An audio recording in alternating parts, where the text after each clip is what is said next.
At that time, Ojukwu had to start calling the Easterners to return back home. Remember I said their coup was just a rematch, a revenge, no plan. Remember, the only person or the only group of people who had plan for their coup in Nigeria history were the Nzeogus. They were those who sat down for months. They appointed people, how they are going to carry out their coup across Nigeria, who is going to take over from those places. Ironsi, who was not part of the coup, had to come in and then implement what Nzeogu couldn't by picking people to fill those places. Remember? So when the Muritala and Co did their own, and and they ran back to the north, they didn't make any appointment. They weren't. So Ojukwu then automatically became like the president of an autonomous Eastern Nigeria. He wasn't alone. With other people working with him behind there, they were under this pressure. So they had to make an announcement. By the early 1967, they had to make an announcement that all Easterners should leave and return home. It wasn't a good one. A terrible part of Nigeria history that they don't want you to know. Because if you do, all those that are today your heroes, dead and alive, you will stone them. In your mind and everywhere you see them, people were killed, slaughtered for this. So that was the foundation for what will later become the Biafra War. It seems they didn't have enough. Our blood spilled as a form of revenge for the killings of the northern leaders by the likes of Babangida, Buhari, Abacha, and Muritala and Co. So their disdain, their total disdain for anything Eastern Nigeria from that moment became insatiable, like something that they just couldn't do away with anymore. They just had to do something that if they have to wipe all the Igbos out of Nigeria completely, then so be it. You won't believe this. So it was this long-held, this hatred that has now become what has become an institutionalized hatred in Nigeria of today. But the question is this: of what advantage is wiping off the Igbos from Igbo land? Of what advantage is that to an average northerner that is struggling and suffering in the midst of plenty? Of what advantage, again, is keeping the Igbos in Nigeria? Is it just to keep all of us to continue to suffer together? Have you ever asked yourself that question? Now, long story short, it didn't take long. In fact, it didn't last a year before they declared war on the people of Eastern Nigeria. And war it was. A genocidal war. Oh my. Another horrible part of Nigeria history that they will continue to double down. Because the day you say it the way it is, you are never going to see a lot of these criminals same way again.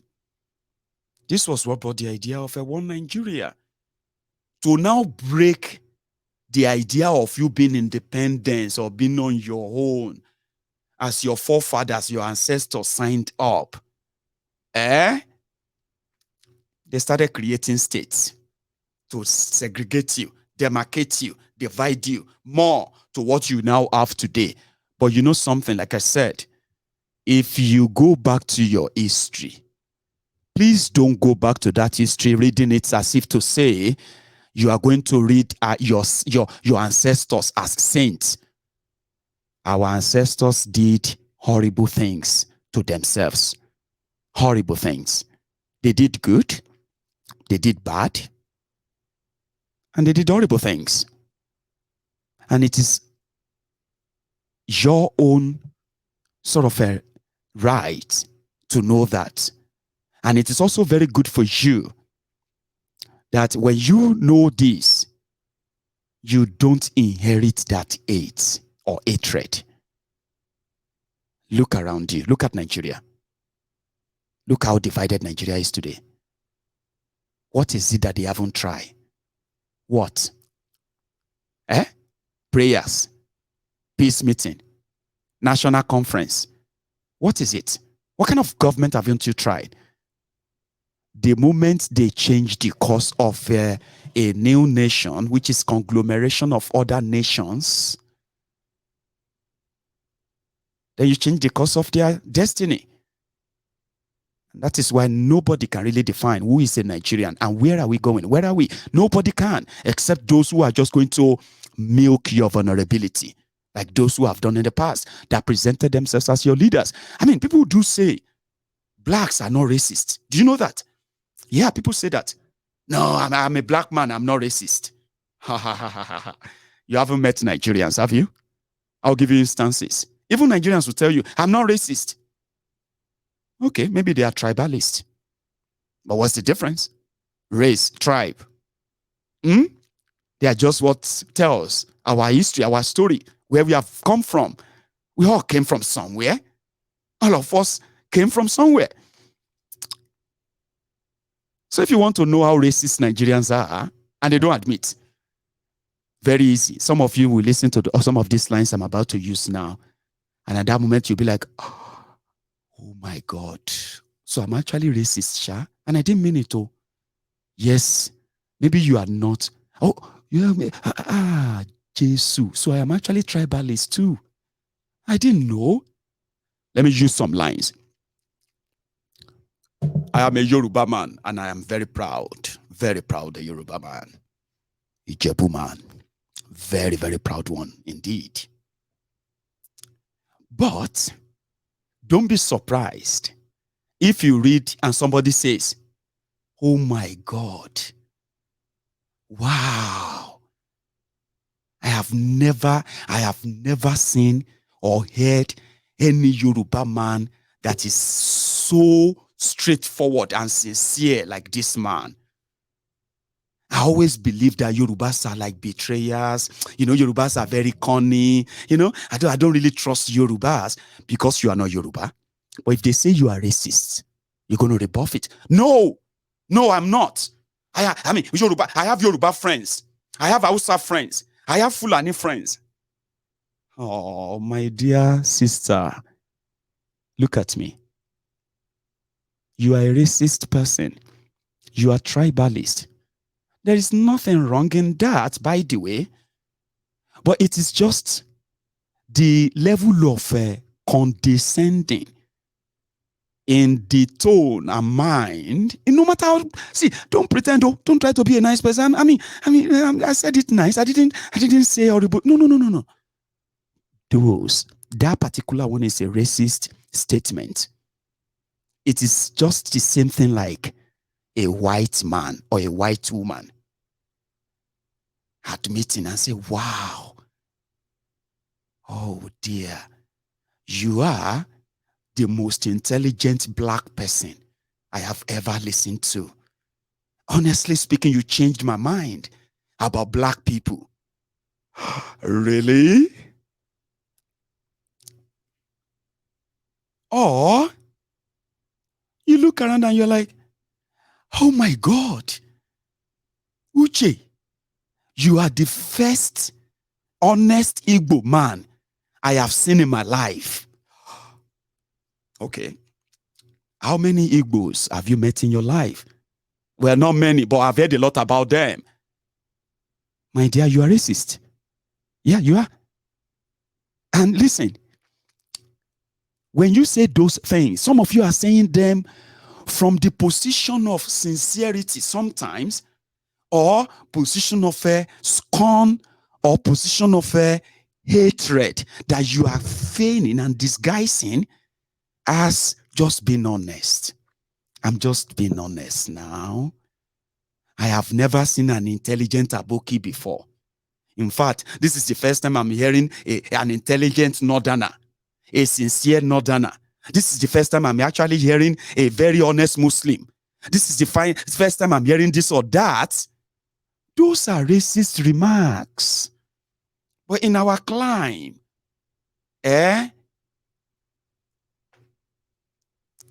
we believe more than what we say. You know that. Honestly speaking, right? Life is a teacher. The more you live, the more you learn. I might have found myself in that position before due to my own ignorance. But since I now know better, what did I do? I chose to do better. That is why I'm saying when you read your history, when you read the good, the bad, the ugly, and the horrible, and you now realize that your ancestors are not saints. Their actions and inactions contributed to what you and I are paying for today. Maybe the healing can start. Maybe the understanding can start. And then maybe we can actually go our separate ways with better understanding why we were never to be together in the first place. Speak grammar, speak in tongue, pray this or that. You cannot deceive somebody like me anymore. And that is why I'm saying, be the reader and a studier, a good student of your history, but never in your own life and for your own happiness. Be a prisoner of your history. Because what many people have inherited from Nigeria history is the hatred initiated, planted, watered, and grown to this humongous, this deadly Nigeria that we are living in today. We are still living a lie. You know that? Yeah, we are still lying to ourselves. Oh, you haven't met the unity beggars. Yeah, those who are like, let's forget all of that. Let's just move on. No, you don't move on from such. Okay? You don't forget such. People said, and I think that was exactly what Gowon felt when he was given the power at that young age. Ignorant, uneducated, miseducated, completely no idea of what Nigeria was all about. But he was bestowed with power. And then he came out public and he said, after killing millions of people, needlessly, for nothing, he came back and he said, no winner, no vanquish. Let's move on. Let's just move on. Let's forget the whole thing. Let's move on. No, you don't move on from that. Haven't you seen that? Today, what happened in 1956? 1966, 1966, 1967, 1968, 1969, 1970. They are now rearing their heads today, fueling the same, the same hate, the same hatred and all of that, that is now sort of a crowding your charade of 2023 election. Haven't you seen that? Or can't you? It's not changing. You are still deceiving yourselves. So as young people watching me right now, I may be able to impact in your reasoning. I may be able to impact in your education. I may be able to help you in figuring it out, what the future holds for you in Nigeria, and not what these criminals are telling you. Okay? I am young like you, but I have limited time. I have so little time than some of you. Some of you are in your teens. Some of you are in your early 20s. Listen to me. Everything they have told you about Nigeria is a pure lie. Now, if you take your time to read the history, in that history that they're going to tell you or they have been telling you, buried in it, a lie as well, which is just to make sure that when your innocent soul is hungry for the right information about what is supposed to be your country, right? When you are not, what you are going to be fed with are going to be the hatred planted by the lies of greedy few who never had any real plan for any of us. Maybe they never even thought you and I will come to this world. But look at us here. I may be able to help you or save you under your innocent heart from the lies that are not going to make you a better Nigerian. There's no better Nigerian. Don't let anybody lie to you. You only have a better, pretentious Nigerians, patriotic Nigerians. You understand that? There's none.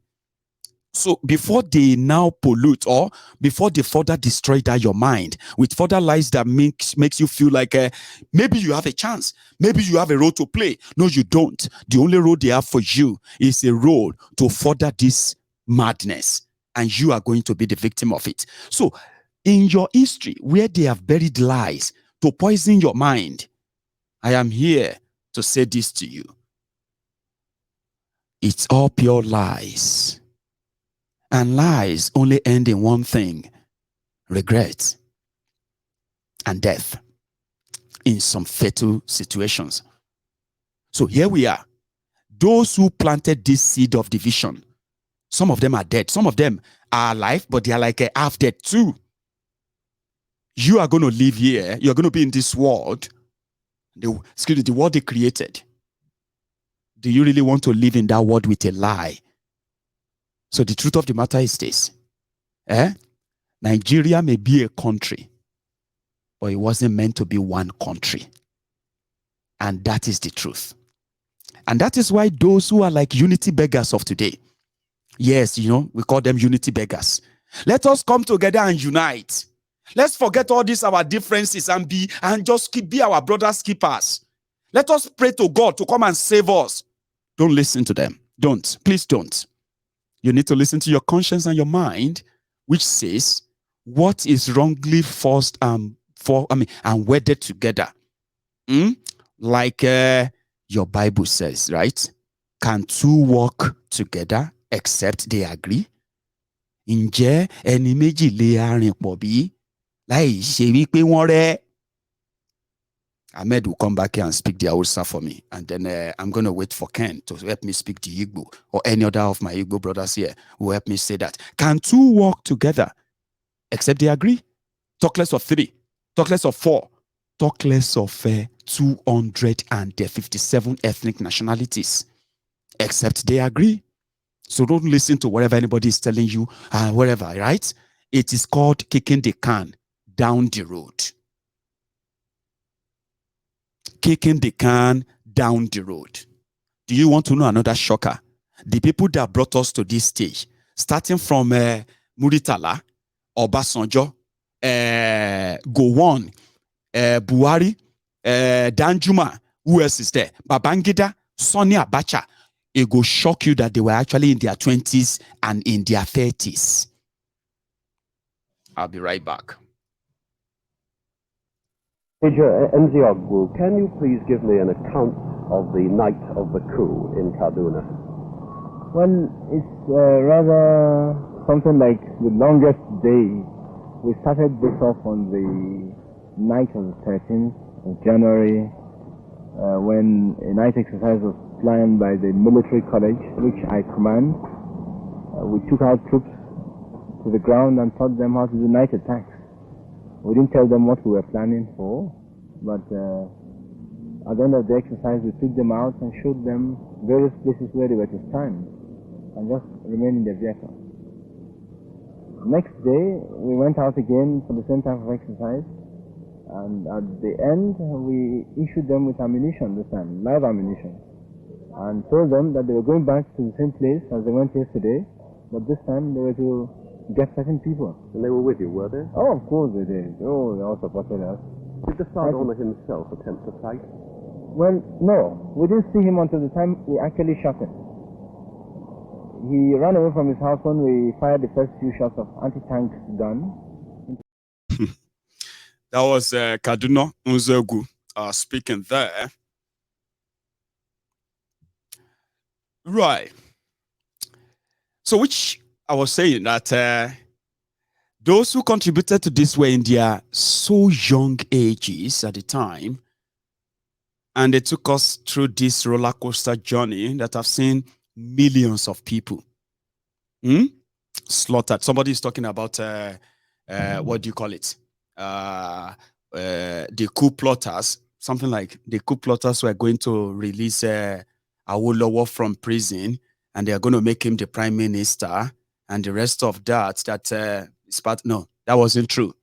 That's part of all the fallacies and lies that many of you have probably digested. That's why I'm saying that if you want to read your history, read it right, not because you want to go and pick on who is right or who is wrong, or what was right or what was wrong in this manner, right? Because at the end of the day, what you are going to inherit is going to be the hatred that is planted in there, which so many times, right, so many lies have been repeated and repeated and repeated, and it became true. Let me tell you something I know, okay? And you can call me names if you want to, because that's what some of you do, right? When you disagree like that, you just be like, yeah. But let me tell you, when they struck, right? When they struck in 1966, the retaliatory coup, Awolowo indeed was in jail, okay? But what happened? When Ezegu's coup failed and Irosi came on, he appointed Ojukwu to lead the Eastern Nigeria, right? And he himself in charge of, the GOC, or what do you call them? Grand Commander of the Armed Forces or whatever. Now, at this point, right, the coup plotters in their list, in their plans, right, if Awolowo that was in prison then, in their plan, they were actually intending to send more of those politicians to those prisons. There was never any of their plan to make anybody head of the government. You know what? I would advise, if what you read from your history is that one, please keep to it. I'm going to continue what I'm doing, okay? So what I was saying then is that they changed this whole course of this whole history. And in fact, hang on, I remember something, okay? So it was Gowon and the Gowon government that released Awolowo from prison. But being the head of the Eastern region at the time, Ojukwu, before the whole thing scattered, you know that, right? Before the whole war started and that, right? When Ojukwu became, when Gowon became the head of state, Ojukwu remained the leader of the Eastern Nigeria. It didn't change that. So when the Gowon government decided to release him, this was like after months after the coup that happened in January. So yeah, they made him a deal. That's true. Okay. Ojukwu did not release Awolowo from prison. He couldn't even have released him. He didn't have such power at the time because it was the government of Nigeria that tried Awolowo for treason and they locked him up in Calabar. So being the Eastern leader, Ojukwu welcomed Awolowo out of the prison, led him to the airport. And when he landed in Lagos, he was welcomed by the government led by Gowon. But again, if your intention is to read and learn from that history, not because you want to argue it or who is right or wrong, I think I have cleared that part for you. But the Awolowo played a role in further destruction of Nigeria, orchestrated by the military at the time. The answer is a big yes. And that's why I said, if you want to go and read your history because you want to find your own ancestors innocent of anything, then, well, I'm happy to break it to you. You'll be disappointed. So, fast forward to this time, young people. The characters that put this whole charade together today, some people have inherited this hatred, and some of you are actually witnessing it today. But you know the whole thing that we have figured out, no matter what side of the coin you want to belong to in this whole scheme, are you with me? At the end of the day, you are likely, if it is just to keep this one Nigeria together and ignore all of these vices, ignore all of these wrongdoings, and ignore the most vital one, that in Nigeria of today, from that same 1970, when Gowon came out, and he denied all the genocide, denied all the killings, denied all the injustices. And he came out to say, no winner, no vanquish. It's not different from what today people are doing, telling you. Let us just move on. Let us just come together. Let us just forget all of this. For the sake of our Nigeria. No. You are still living in denial. There is no one Nigeria. No, it was never one Nigeria, and it is never one Nigeria. The whole show, you need to come to term and say, from 1970, that the Igbos have been singled out from the what make the Eastern Nigeria, because it wasn't the only Igbos that made up the Eastern Nigeria when Nigeria gained independence. You know that. But Nigeria of this northern, what do you call it, the Hausas, the Fulani, the Kanuris, and the rest of them from this northern Nigeria, the elite, that they have kept, after the war, they have kept the Cold War in place.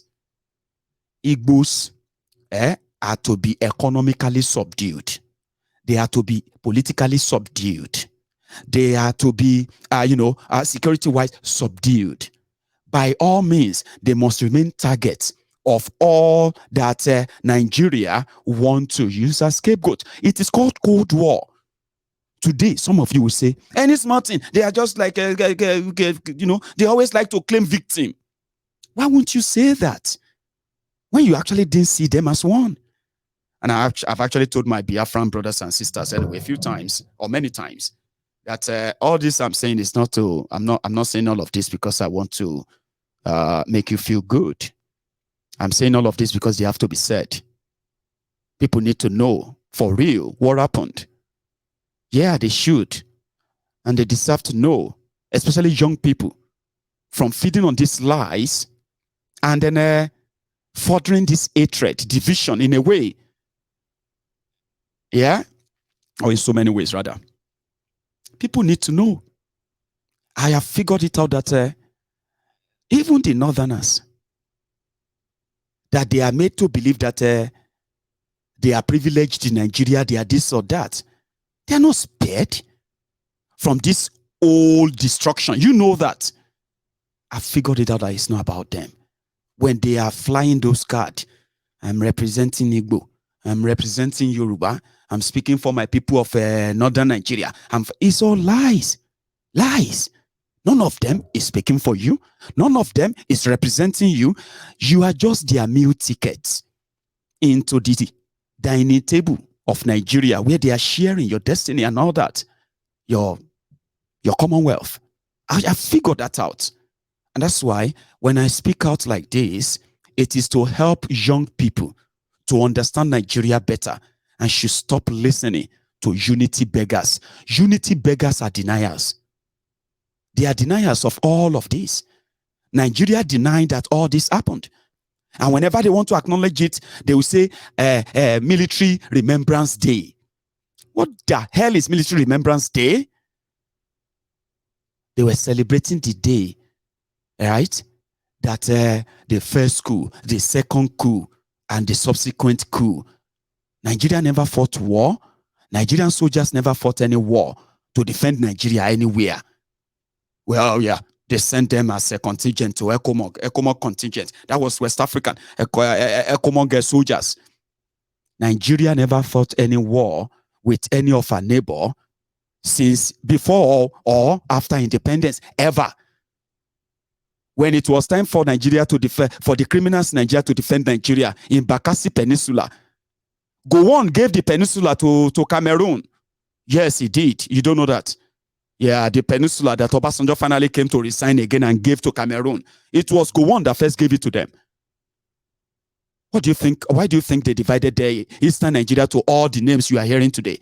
Niger Delta, Bakassi, Igbo region. Why do you think they do all of that? It all started back then, just to get rid of all that happened. See what they could do to get rid of this from history generally, but they couldn't. The Igbos didn't die. They wanted them dead and stay dead. They felt like they are conquered and they want them to stay conquered. How do you then say no winner, no vanquish? When the agenda is to what? Turn what was like a face-to-face war, genocide, into Cold War, a war of denial. So I'm not saying this because I want you, the Igbos, to feel all right. This is something that should have been said long time ago. This is something that a lot of us should know. Instead of people feeling like they hate Igbos. I hate Igbos. Why? They kill our leaders. They killed our leaders in 19. Who were your leaders they killed in 19 so and so? And how many of you have been slaughtered afterward? Trying to justify that. And since then, how much of advantage and development this has brought, that you are now, your leaders, your new leaders, and subsequent leaders who ruled Nigeria for 48 years out of 62 years independence of Nigeria. Yeah, they ruled 48 years, military and civilian. But they didn't make the northern Nigeria better. It's because the hatred planted in your history is the only one being shared. Isn't it? So don't let some old people that have become wasted their fossil, don't let them mislead you until you become one too, old, useless, and weak, full of regret. Everything they told you about Nigeria is a lie. And unity begging is also a fraud. There is fundamental error with Nigeria. And that fundamental foundational error was laid in January 15, 1966. And since that time, nobody has made an effort to go back on course. And that course would have been us being on our own, independent of one another, and, come on, growing according to our own pace and resources, not what you have right now.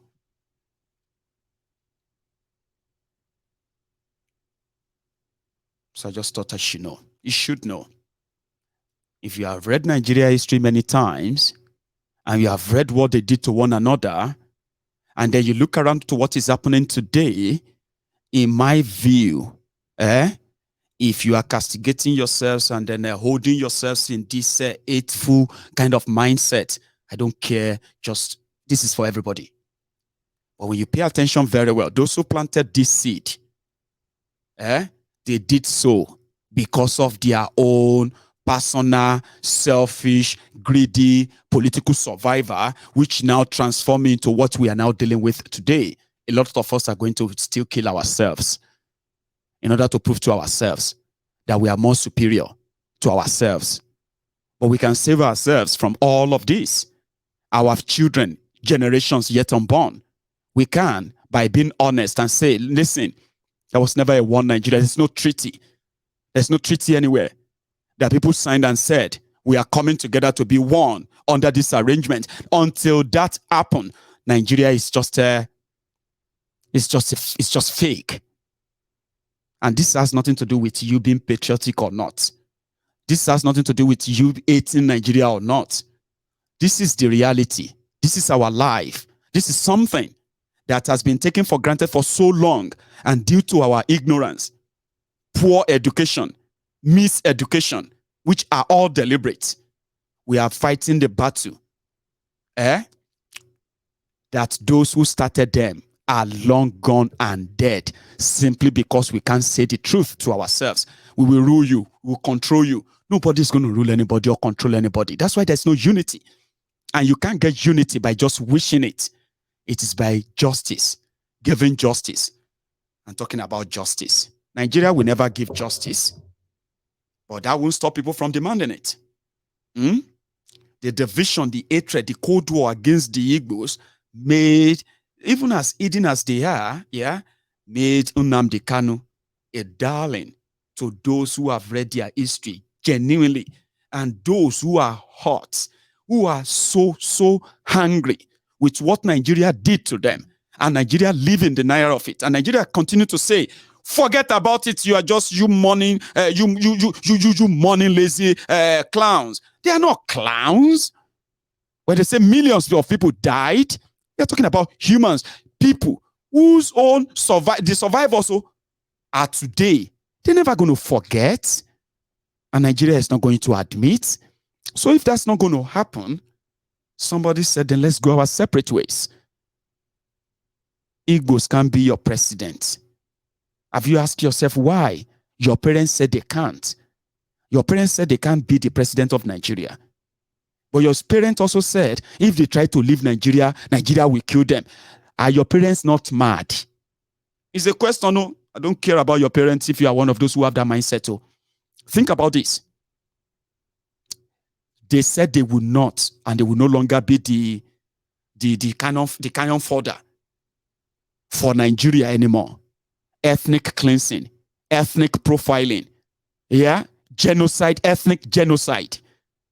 So they decided to live or die. You forced them back. Why? Just because you want Nigeria to remain big or because of their oil? You forced them back because of their oil, Abina, because to make Nigeria remain big. Because I don't understand. Now, you forced them back to be what? Not part and parcel of Nigeria?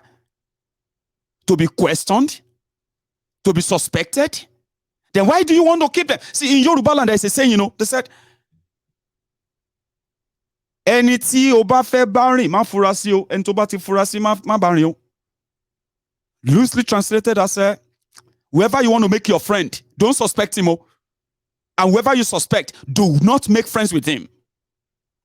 I mean, why would I be your friend if I'm suspecting you like I suspect you? I don't trust you. And then I'm still saying you are my friend. How does that make any sense? That's what Yoruba said. They said, if you call him your friend, then you must trust him. If you don't trust him, then he's not your friend. Stop lying. So if you don't trust Igbos in Nigeria, hello? If your establishment, your system is put together to mitigate against their growth and development as a people, which is so obvious, why are you keeping them? Your parent told you they will never lead Nigeria because they don't trust them. Fair enough.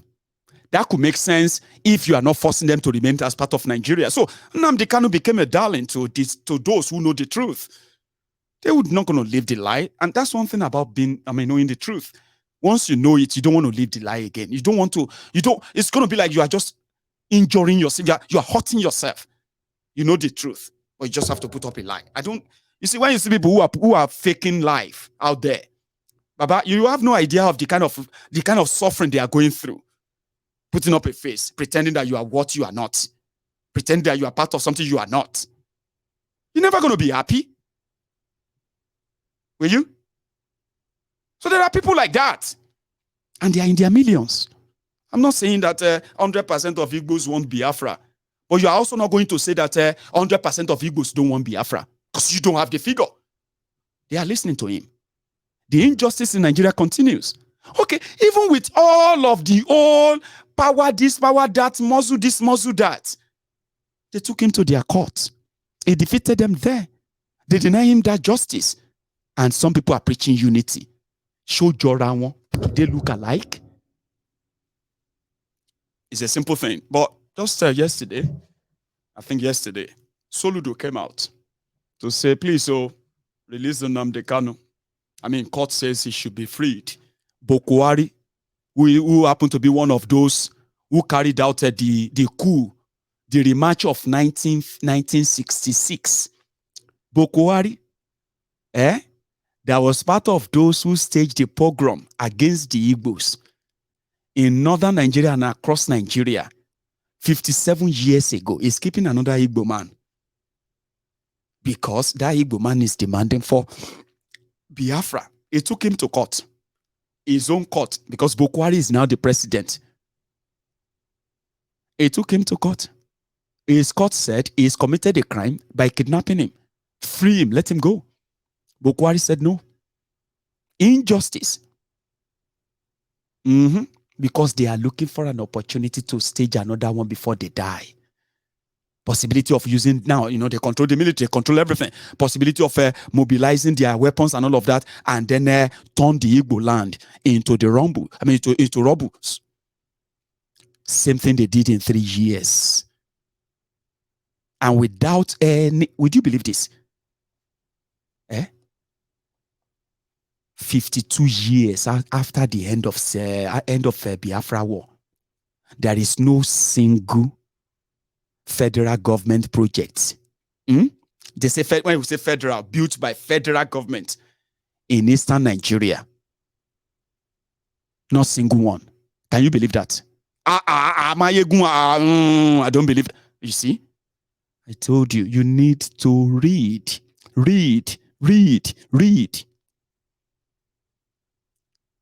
52 years of budgeting, borrowing, loan, this, that. They will say, okay, this one is a federal government project, completed, built from scratch, completed for demo. Like you can talk about the airport in Lagos, the seaport in Lagos, this one in Kaduna, or that one in Kanu, and the rest of that. Would you believe that? Can you believe that? So their anger, their rage, their disappointment, and their complete disconnect from Nigeria are all legitimate. And that's why Nnamdi Kanu, whatever you want to say about him, genuine people are listening to him and they're standing by him too. And no matter what they are staging in Eastern Nigeria, I keep saying it, they decided to militarize Eastern Nigeria in order to scare the young people from listening to him. Now they have committed so much arson and crimes in Eastern Nigeria that I don't even know if they have any exit plan. How are we going to exit? What are we going to use as an excuse to leave? We have killed so many people. We have destroyed so many properties. But yet, these guys are not pushing back to let us declare war. I don't know. They are running out of time. And this guy seems to be interested in cashing in on that. Soludo, ladies and gentlemen. We have also inaugurated the Truth, Justice and Peace Committee in Anambra to go to the root causes, immediate and remote causes of the insecurity in the Southeast. And that commission is completing its work. We are also engaging the youth and implementing various forms of non-kinetic engagement. But it is now time for the federal government to help us with the last leg of this non-kinetic approach. We now need all the major stakeholders in the security project in the Southeast to come around the table and for us to discuss. For us to discuss the security and prosperity of the Southeast. And I now want to appeal and plead and request and demand of the federal government and our able president, led by the able President Buhari, that a critical person required around that table for that conversation to be complete, for us to have an all-round approach to dealing with the issue of insecurity and discussing about the future of the Southeast. That person, and we need him urgently around the table. Please release him to us, and that is Nnamdi Kanu. I'm calling on the federal government to please release Nnamdi Kanu.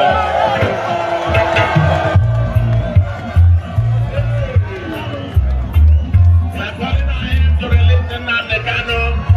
We need him around the table because we believe that we now want to have a comprehensive heart-to-heart conversation about the future of the Southeast, about the future security and prosperity of the Southeast. No one should be left behind. Everybody should be there. If we cannot release him unconditionally, as requested by the court judgments and so on, I now offer to be the shorty. Release him to me. It don't they touch them, but some people are seeing some sinister motive behind that move. Some believe that Soludo is not sincerely asking for the release of Nnamdi Kanu. In fact, he's not really interested in a peace in Eastern Nigeria per se. From those who are suspecting him, they said, Soludo, who has visited Mazi Nnamdi Kanu at the DSS, headquarters in Abuja. He has been very hostile to the IPOB members in Anambra. In fact, he has been accused of using the military as well as their own whatever security, Ebubeagu or whatever you in Anambra, to hunt down those as, those he targeted as those that won't play balls with whatever, something is cooking in Anambra, trying to use IPOB as a partner. You know what I mean? So those who won't really play the ball with him, they are being targeted for arrest, for attack, elimination. Some of them are being killed too. All these allegations make Soludo's request a little bit like a poisoned chalice. Yeah, poisoned chalice, which is like a cup, a poison goblet, right? So that is offering, and the IPOB seems not to be taking it. But you see me, I've said it, and I'll say it again and again. Mazi Nnamdi Kanu, an innocent man, is being locked up because of the political power play in Nigeria. They want to illegitimize his legitimate campaign, right? The demand for self-determination is actually a universal right. The criminals in Nigeria who said Nigeria unity is not negotiable, they are not even explaining to you why. You get what I mean now? So questioning that is a legitimate thing to do. But the moment you begin to, if they legitimize it, right, then Nnamdi Kanu will likely have to run majority of these politicians, not just the Igbo politicians. So I'm talking about Nigerian politicians generally, northern politicians, so northern military generals, so southern politicians, so southern military. In fact, the entire military, what do they call them again? They call them a military. Why did I forget that? Anyway, it doesn't matter. Just like you see this military council, and those who are backing this charade called Nigeria, okay, they realize that if they legitimize that, people will be asking questions like, okay, man, that's true. Oh, that's true. Well, that's true. And when people begin to say that's true, before you know it, they will be out of place and they will be out of business. And indeed, Nigeria would have to go back to the original plan of independent regions that came together or forced together to become a country. So Nnamdi Kanu was wrongly and illegally kidnapped from Kenya. Illegally because the court in Nigeria said he was illegally kidnapped. And for anybody to try him at all, they first have to return him back to Kenya. Yes, that's what the court says, not me.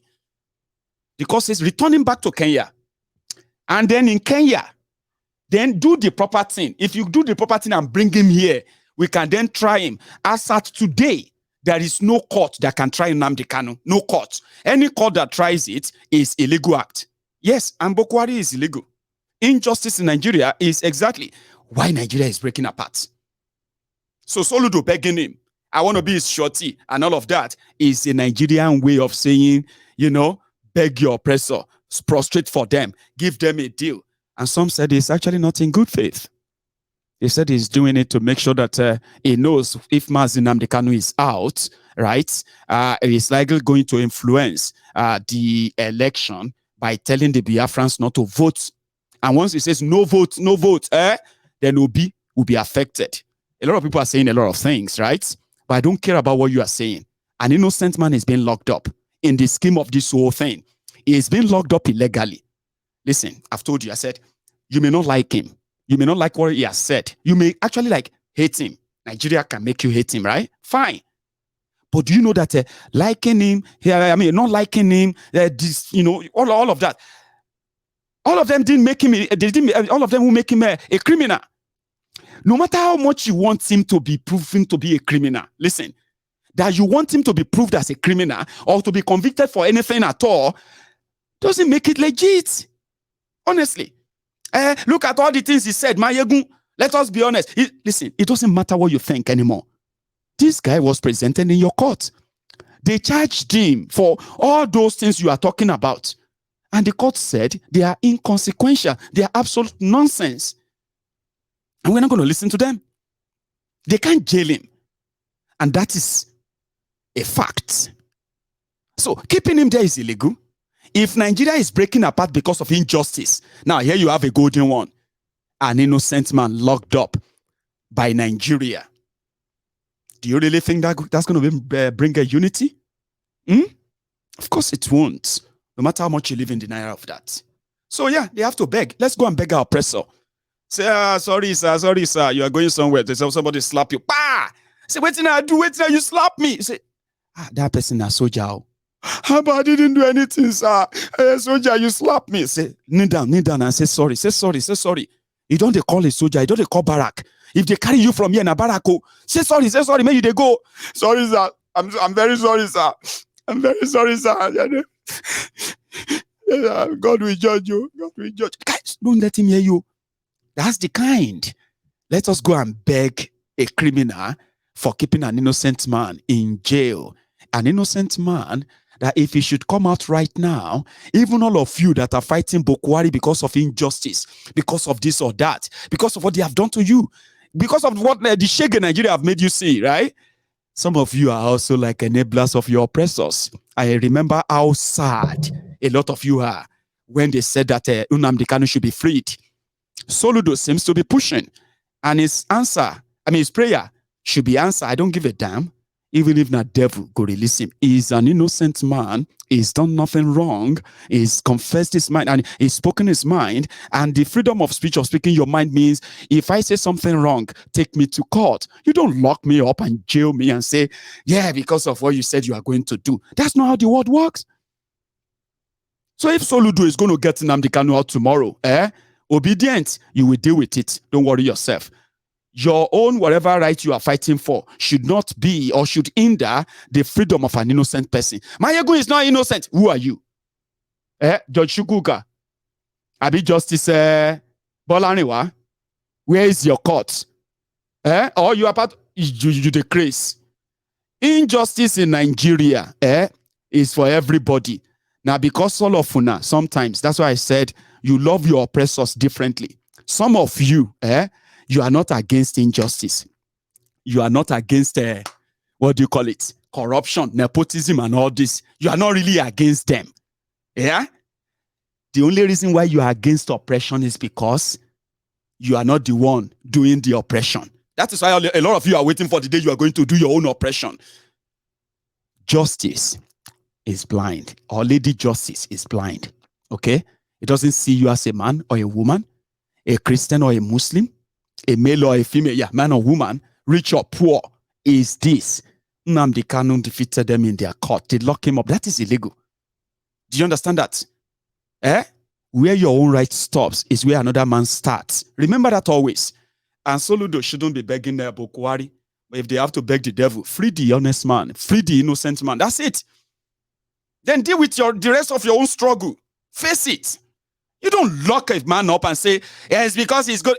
He's done nothing. And Nigeria is spending so much to convince you that he is responsible for this, responsible for that. But if he's responsible for all of this, where is the best place to prove it? Other than the court. The man is with you. You kidnapped him. He's in your court. He's in your custody. Now go to the place and present all this evidence. They did. And they got punched in the nose. Now they are ashamed of letting him go. He's a free man, illegally detained. Actually missed him. Let me kind of listen to his voice for a minute. My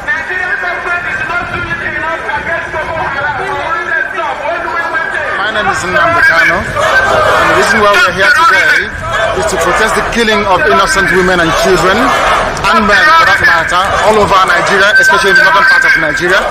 We are not happy, we are not pleased with what is happening, and that is why we're here today.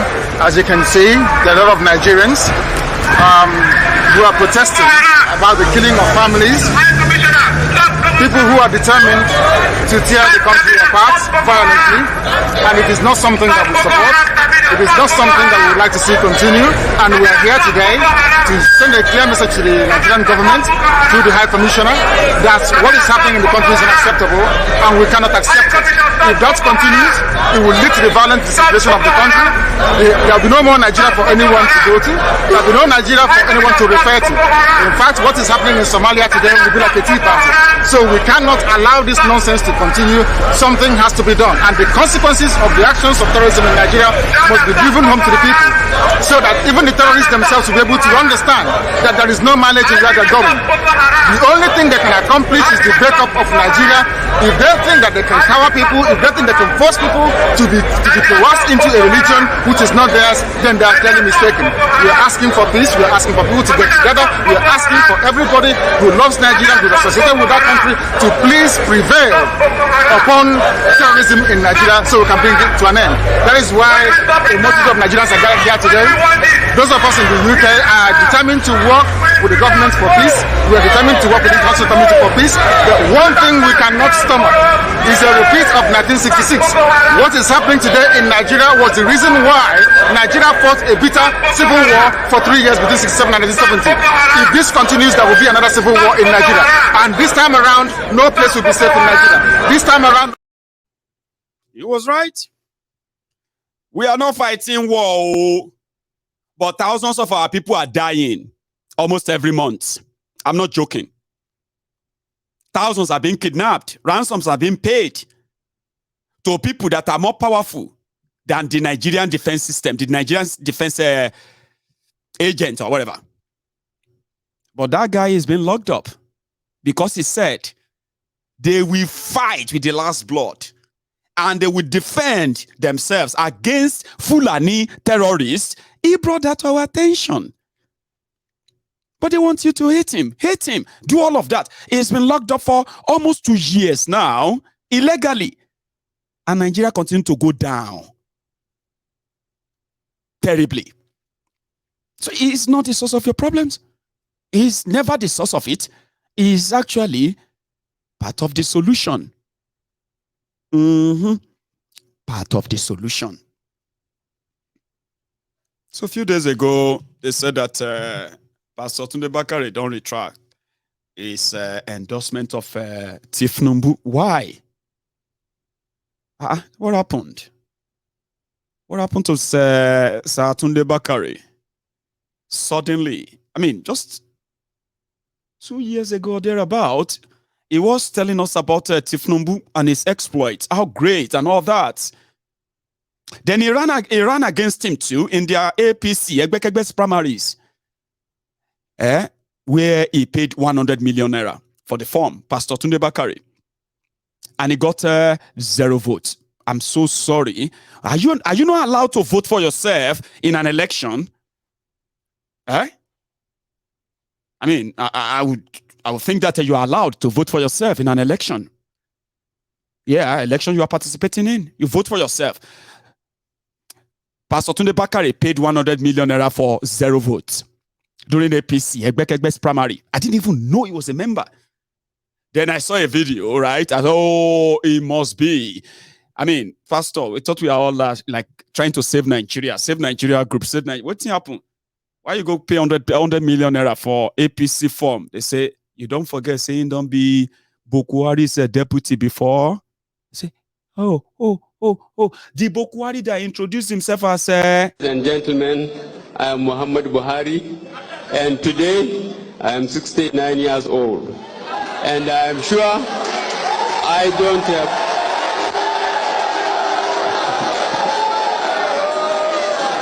And I'm sure I don't have to remind you that I have fought many battles in my life. I have fought drift and purposelessness in this nation. I have fought corruption and indiscipline. I have fought indolence and betrayal of trust.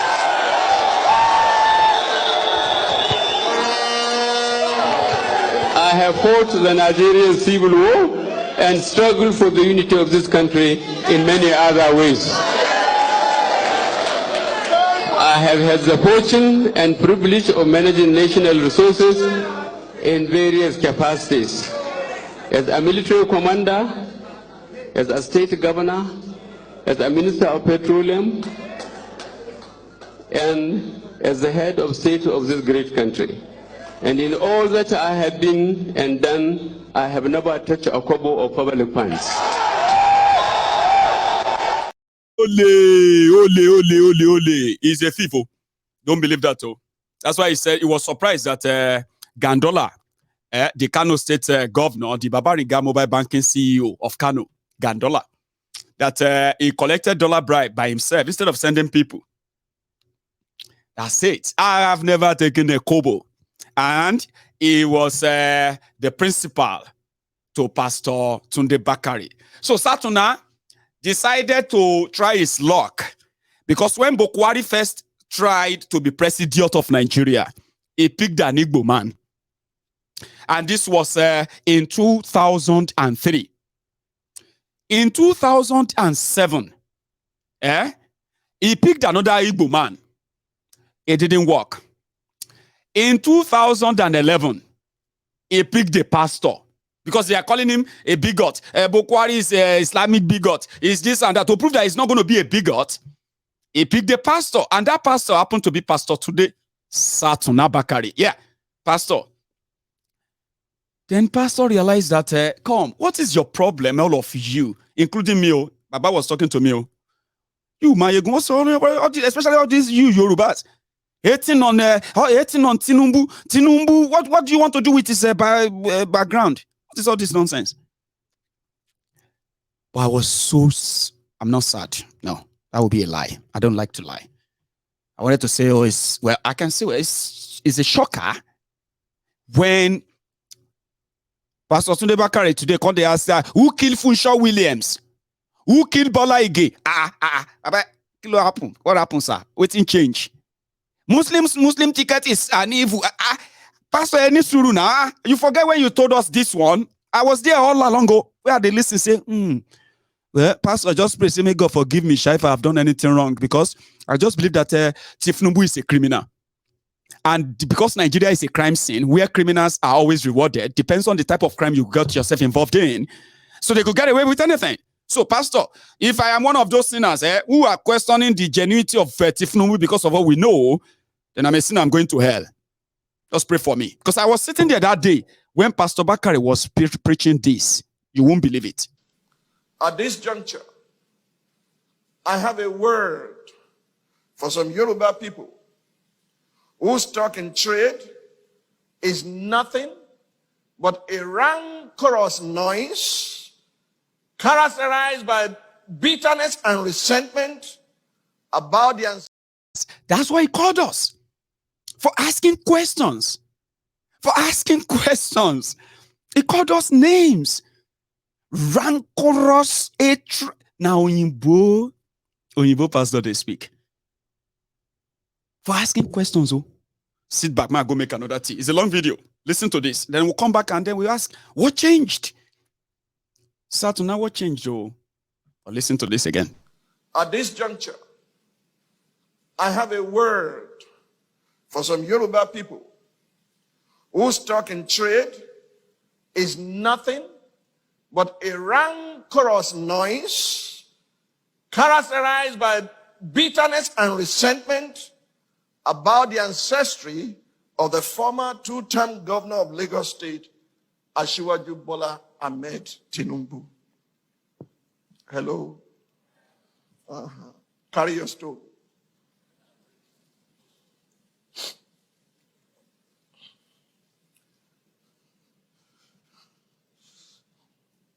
Shall I repeat myself?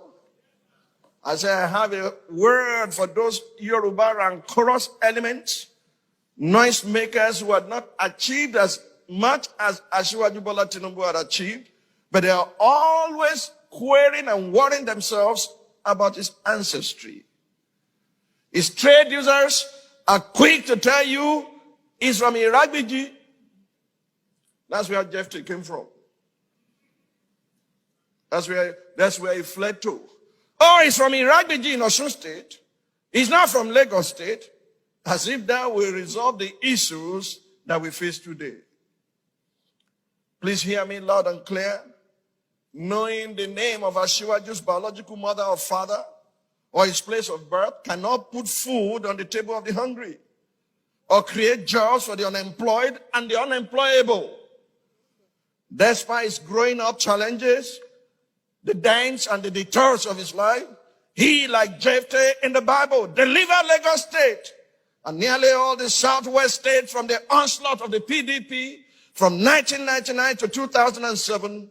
And truth be told, without his cooperation and political dexterity, the APC victory at the polls in 2015 and 2019 would have been impossible. People, please note that I'm not Asiwaju's brand manager and definitely do not endorse everything you might have read about his present or his past or his lifestyle, his politics or his businesses. His spokesman can do that for him.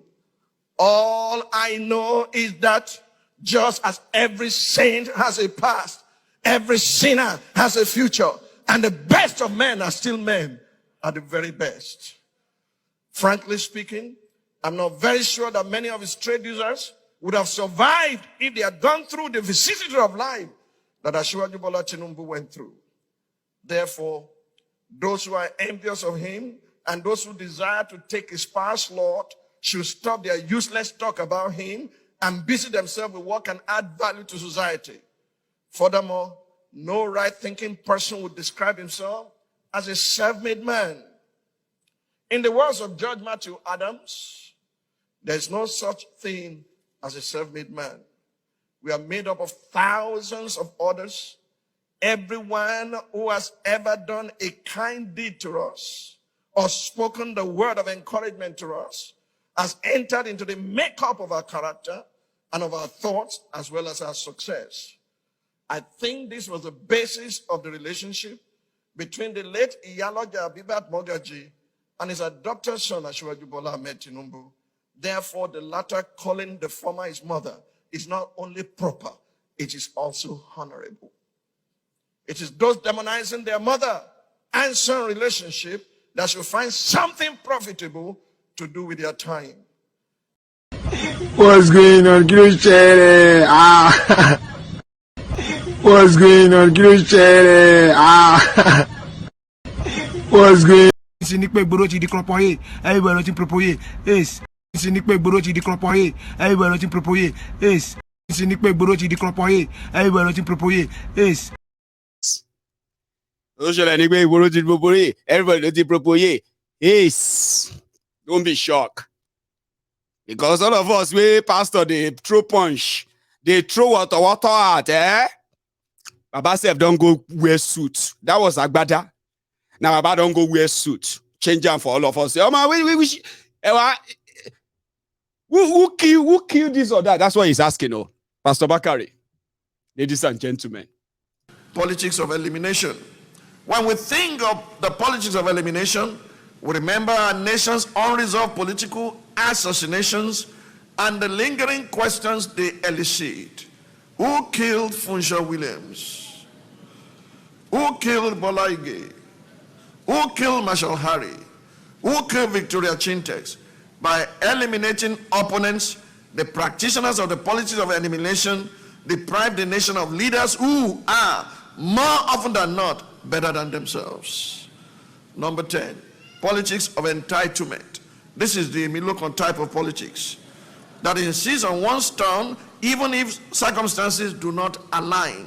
Politics of entitlement also manifests as perennial candidacy, not with the intent to serve, but to gratify long-term personal ambitions. It could also manifest as insistence on a given political office as a reward for what one considers a lifetime of sacrifice to the nation. Politicians with a sense of entitlement evade political debates. They do not consider it imperative to communicate with the electorate. Entitlement politics will breed an imperial presidency that is distant from the people and has no sense of responsibility or accountability to the people. Such imperial governance will slide towards dictatorship and will be intolerant of dissent. Entitlement politicians set low performance benchmarks for themselves when they secure power and are content with projecting molehills as mountains of achievement. Do you now see why I played that video earlier? That go with my guy. My guy. See, 1 second though. That's the guy. That's how I felt when I listened to that today. Like Pastor Bakare. What's going on, Christian? What's going on, Christian? Oh, got you. Nope.